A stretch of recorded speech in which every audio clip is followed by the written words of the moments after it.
They came under a white flag, bearing promises of peace. The alien delegation, with their elongated limbs and glassy, reflective eyes, bowed low before the united Terran forces. They swore their intentions were noble, their purpose diplomatic. Humanity, ever the hopeful species, welcomed them with open arms. We had fought too many wars across the stars. Every alliance mattered. The Galactic Council had already labeled us as unpredictable, dangerous, and too violent for true cooperation. So when the aliens extended their hands in truce, Earth's leaders saw an opportunity to prove we were more than the Council's accusations. Treaties were signed, trade routes were established. Humanity's best and brightest, scientists, doctors, and engineers, were sent to aid in rebuilding alien worlds ravaged by war. We gave them medicine, technology, and knowledge that had taken us centuries to develop. We sent our medics into their war zones, trusting that their honor was as sacred as their words. And then they slaughtered them. The first reports were confusing. The transmissions from the forward medical stations stopped suddenly. At first, Earth Command assumed it was a simple technical issue, some interference on the alien worlds. Then the distress calls came in, broken, desperate voices screaming over static. What little footage we recovered showed scenes we could barely comprehend. Human medics, unarmed and wearing the Red Cross of neutrality, gunned down in cold blood. Hospitals burned, their occupants, both human and alien, reduced to smoldering remains. The ones who weren't killed outright were taken as prisoners, but what happened to them after, we didn't know. We only had whispers. It wasn't a battle. It wasn't even war. It was a massacre. The aliens broadcasted their justification across the known galaxy. Humanity was growing too strong. Their influence needed to be curbed. They were a threat to the balance of power. Earth fell silent, not out of fear, but something far, far worse. For all our civilization, our diplomacy, our progress, there was one truth the rest of the galaxy had forgotten. Humanity never forgives. They had attacked our medics, our healers, our protectors. And so Earth made its decision. We would not send diplomats. We would not send politicians. We would not even send our military. We sent the ones even we feared. The war criminals, the ghosts of past wars, the men and women locked away because their brutality had been too much even for us. Soldiers, commanders, and tacticians who had fought Earth's darkest battles and left scars too deep to heal. They weren't coming to win a war, they were coming to end one. The response was swift, silent, and absolute. There was no grand announcement, no official declaration of war. Earth didn't need one. The moment the first human medics were slaughtered, the decision had already been made. Deep beneath the surface of Mars, in prisons built for those too dangerous to be let free, the call went out. Some were warlords from conflicts long erased from history books. Others were black ops specialists, their names purged from every database. A few had led rebellions, not against humanity, but against its restraint. They were the ones who had crossed the line, the ones who had done things so unspeakable that even Earth's most hardened generals had refused to use them. Until now. When the orders came, the prisoners didn't resist. They didn't need convincing. There was no bargaining, no questions. They had been waiting for this moment. The first teams arrived in orbit above the alien worlds in complete radio silence. No threats, no warnings, no negotiations. The aliens didn't even realize they had visitors until their first outposts fell. There were no massive fleets or planetary bombardments. That was too clean. Too easy. These weren't soldiers fighting for territory. These were human monsters unleashed upon those who had mistaken our mercy for weakness. The first city to fall never had the chance to send an alert. It started with whispers, shadows moving through the streets, officers disappearing, power failing across entire districts without explanation. The aliens were used to wars fought with massive armies and grand strategies.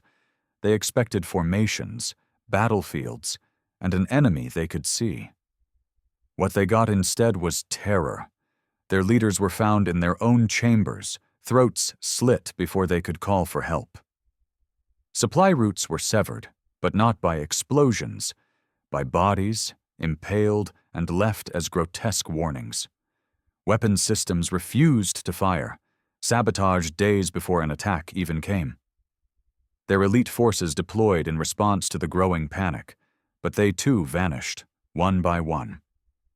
Some were found later, their bodies mutilated beyond recognition. Most were never found at all. Entire command centers were taken in the dead of night, their occupants slaughtered so efficiently that the aliens could only assume their own kind had betrayed them. Fear spread faster than any military response. Paranoia turned them against each other. And that was just the beginning. On another world, one of their generals, a being responsible for orchestrating the massacre of human medics, was captured. Not killed. Captured. He was found 3 days later, sent back to his people in pieces. Not all at once. The first package contained his hands, the second, his eyes, the third, his tongue. The message was clear. You did not wage war. You committed murder. And now, humanity has come to teach you the difference. The Galactic Council pleaded for restraint. They called for peace, for reason. Earth didn't even acknowledge them. This wasn't war anymore. This was punishment. And we were just getting started. The aliens tried to fight back. They deployed their fleets, sent their finest soldiers, reinforced their cities with the most advanced defenses their technology could provide. It didn't matter. Humanity wasn't attacking them with fleets or armies. We weren't meeting them on open battlefields or engaging in honorable duels. There was no strategy they could counter, no front line they could push against. Because there was no front line. Their generals would issue orders to defend a stronghold, only to find their command centers burning before the orders even reached their troops. Their soldiers would stand guard, weapons ready, but the attacks never came where they expected. Instead, they found their food poisoned, their air supply contaminated, their water laced with chemicals that made them claw their own eyes out in agony. The war criminals weren't just killing them, they were dismantling them. It was psychological, surgical, efficient. Entire cities fell without a single human being seen. One by one, the aliens turned on each other, accusing their own commanders of betrayal. The paranoia grew so thick that executions became common. High-ranking officials purging their own ranks, convinced that only sabotage could explain their failures. And yet, it wasn't sabotage. It was us. The aliens had ruled over lesser species for centuries. They had dominated the weak, crushed resistance and enforced their will with overwhelming force. They thought they understood cruelty. They had no idea what true terror looked like until they faced the ones Earth had locked away. One by one, their leaders fell. Some were assassinated. Others were dragged from their fortresses in the dead of night. A few were left alive, shattered, broken, their minds turned to nothing but raw, primal fear. They would never lead again. And then came the final blow. The prisoners had done their job. The alien worlds were in chaos, their armies reduced to terrified fragments of what they once were. But humanity wasn't done. The fleets arrived next, not to conquer, not to negotiate, to make sure they remembered. One by one, the planets that had ordered the execution of our medics burned. Cities were reduced to rubble, their grand monuments erased from existence. The aliens who had begged for our aid, who had betrayed our kindness, now screamed for mercy. But mercy had died the day they slaughtered our healers. We left them broken. Not extinct, but ruined. Their empire collapsed into warring factions, their people too afraid to speak our name. They would never rise again. And as the last human warship departed their shattered homeworld, a single message was broadcast across the stars to every species watching. Every civilization that had once doubted what humanity was capable of. Never again. The galaxy fell silent. In the wake of humanity's vengeance, no species dared to speak our name. The aliens had believed us to be dangerous before, but now they saw the truth. We were not just another civilization expanding into the stars. We were something else entirely, something that did not forgive, did not forget, and did not tolerate betrayal. The Galactic Council met in emergency session. Their members panicked, their voices hushed. They debated behind closed doors, trying to decide what to do. Some called for sanctions, for diplomatic isolation. Others whispered of preemptive strikes, of containing humanity before we became a true threat. But no one dared to act. Because they had seen what we had done to the ones who had crossed us, and deep down, they all knew, if they moved against Earth, we would do it again.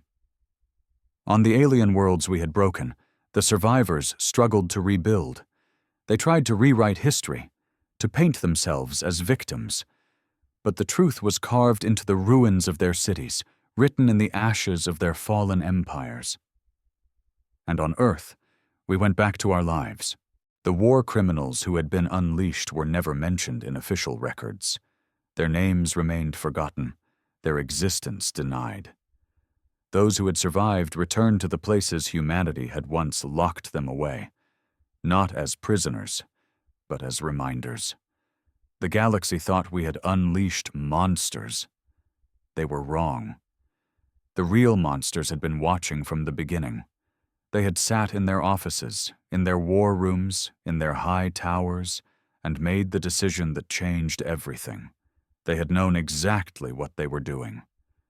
Because humanity had never forgotten its own history. We had seen what happened when good people did nothing. We had learned the lessons of weakness, of trust betrayed, of peace mistaken for submission.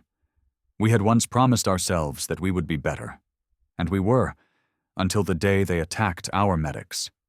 That was the day we reminded the galaxy of the one truth they had all chosen to ignore. Humanity is kind until it isn't. The years that followed were eerily quiet. Humanity did not expand its borders. We did not launch new wars or claim new territories. Our fleets patrolled only our own systems. Our soldiers remained stationed on our own worlds. And yet, the galaxy remained afraid. It wasn't what we did that terrified them. It was what we didn't do. Empires rose and fell, conflicts erupted between species, rebellions sparked across distant worlds. But Earth never intervened. We did not take sides. We did not offer aid. We simply watched. For the first time in recorded history, the balance of power had shifted, not because of war, not because of conquest, but because of fear. The races that had once dismissed us as primitive brutes now treated us with reverence and caution. The Galactic Council avoided our anger at all costs. Trade agreements became lopsided in our favor. Diplomatic disputes always ended with humanity getting what it wanted. And yet, we asked for nothing. That was what unsettled them the most. The galaxy had seen conquerors before. They had seen tyrants and warmongers, species that burned across the stars, taking whatever they could. But we weren't like that. We didn't demand tribute or enslave weaker races. We just existed. And that was enough. The broken species that had betrayed us were left to their suffering. No reparations, no treaties, no second chances. They were ignored, left to rot in the ruins of their once great civilizations. A new generation of their kind grew up under the weight of what had happened. To them, humanity was not a people. We were a force, a storm that had swept through their worlds and left them shattered. And when their children asked why their cities lay in ruins, why their elders spoke in hushed tones whenever Earth was mentioned, why their history books skipped over the darkest years of their existence, the only answer they ever received was this: Because we made the mistake of thinking humanity was like us. They would never make that mistake again. And neither would anyone else. Despite the silence, despite the fear that settled across the stars, whispers began to spread. There were those who questioned the legends surrounding humanity. The younger races, ones who had never seen the wrath of Earth firsthand, began to doubt the stories. They were born into a galaxy that had already been reshaped by humanity's vengeance, but they had never witnessed it themselves. How dangerous can they really be? They asked in secret meetings, in encrypted transmissions passed between rebellious factions. Some began to argue that humanity had been exaggerated, that the destruction of an empire was the result of internal weakness, not Earth's retaliation. And then there were the truly foolish ones, the leaders of new coalitions, the warlords of rising factions. They saw Earth's lack of expansion as a sign of hesitation, of weakness. They wanted to test us. The first was a minor warlord from the fringes of space. His fleet, composed of stolen ships and desperate mercenaries, raided a Terran outpost. It was a small station, nothing of strategic importance. He wanted to provoke a response, to see if the myths were real. Earth's response was minimal at first. A single ship arrived in his sector. Just one. No fleet. No armies. The warlord mocked it. He broadcasted messages of defiance, demanding Earth send its so-called monsters if we truly wished to make an example of him. Then the transmissions stopped. Days passed, and his forces waited for word from their leader. None came. So they sent scouts to investigate. What they found shattered them. His flagship was still there, untouched. No battle damage, no sign of struggle. The only thing that had changed was the crew. They were all dead, every single one. Not from battle, not from explosions or gunfire. They had been executed one by one, with surgical precision. No alarms had been triggered. No distress signals had been sent. The warlord himself was found in his own command chair, eyes wide in terror, a message carved into his forehead with inhuman patience. Never again. His faction collapsed overnight. His followers disbanded, scattering across the stars, whispering warnings to anyone who would listen. The galaxy had forgotten. Humanity had simply reminded them. And so, the silence continued. Earth never spoke of what happened. We never took credit. But we didn't need to. The message had been sent, and the lesson had been learned, again. The lesson should have been enough. The galaxy should have remembered. But arrogance is a stubborn disease, and some species are slow to learn. It took a few centuries, but eventually, another faction decided to test us. They were smarter this time. They didn't send a fleet. They didn't attack an outpost. They sent spies. They infiltrated human colonies, moving quietly through our cities, gathering intelligence. They studied our military movements, our technologies, our people.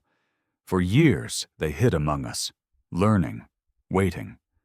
And then, they made their move. A Terran research facility on the outskirts of the Sol system went dark. No distress signals, no emergency broadcasts, just silence. When Earth's response teams arrived, they found only one thing: a single scientist left alive. She was tied to a chair in the center of the ruined facility. The rest of her team was gone. No bodies, no evidence, just gone. Carved into the walls around her was a message written in human blood. We are not afraid of you. Humanity didn't respond immediately. We let them think they had won. Let them believe they had struck a nerve. We waited. And then, without warning, every intelligence network across the galaxy collapsed overnight. Government records were erased. Security systems were breached. Communications between entire factions failed simultaneously. No one knew how. No one knew when it had started. And then the real terror began. The infiltrators, the ones who had studied us, who had walked among us, began to disappear. One by one, they vanished. Some were found later, left in public places, their bodies broken beyond recognition. Others were never found at all. The faction responsible panicked. They tried to secure their borders, mobilize their forces, but it was already too late. Entire command structures collapsed as leaders were found dead in their own bunkers. Their ships drifted, empty, their crews missing. Their colonies reported strange movements in the night, figures seen in the shadows, whispers in the darkness. The final blow came when their High Chancellor woke to find himself in his own war room, surrounded by his dead guards. He was alive, for the moment. A human was sitting across from him, cleaning a blade with deliberate slowness. No one knew who the human was. No name, no rank, no insignia. Just a voice that spoke in calm, measured words. "We are not afraid of you either." The next morning, the faction officially surrendered. No terms, no negotiations.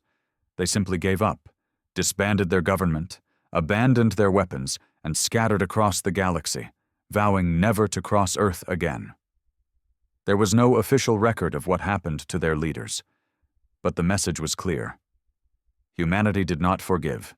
Humanity did not forget. And above all else, humanity did not tolerate slow learners.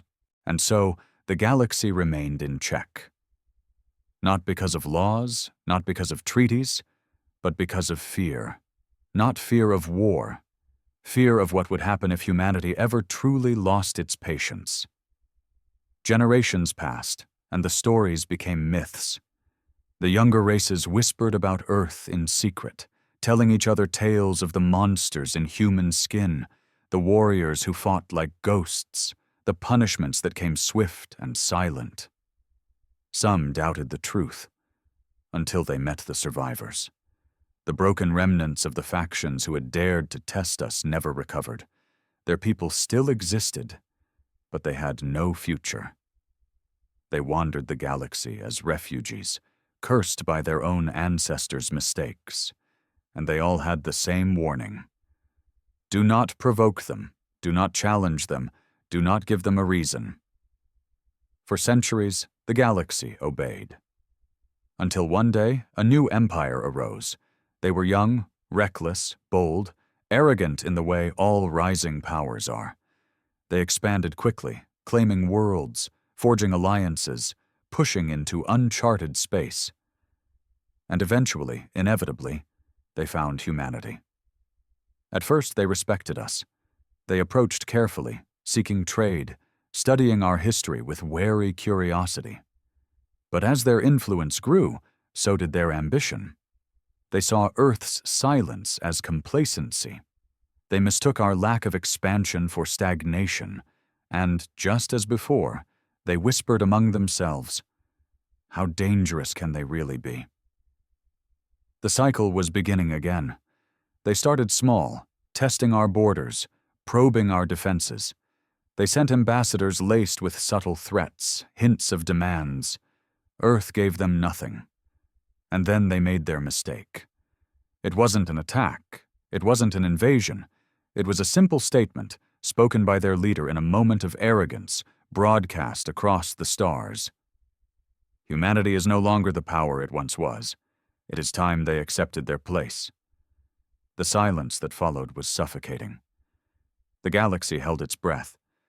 The old survivors of past mistakes paled in horror, whispering desperate prayers that Earth would let this one slide. But deep down, they already knew. Humanity does not forget.